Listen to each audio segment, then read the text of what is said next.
Hello friends, welcome to the channel Howtodiscover. In this video, I am going to show you how you can make your Instagram account public.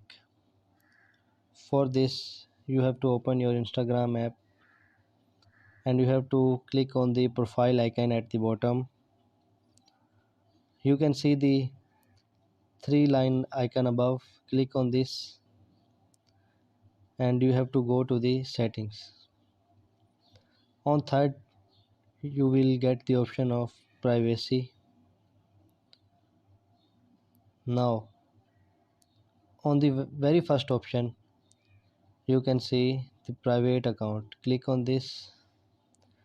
If you want to switch to private, and that only your followers will able to see your photos and videos, uh, but if you want to make your account public,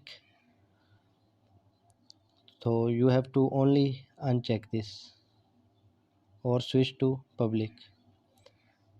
In this way you can make your Instagram account public to everyone, or everyone can see your post or your stories on Instagram.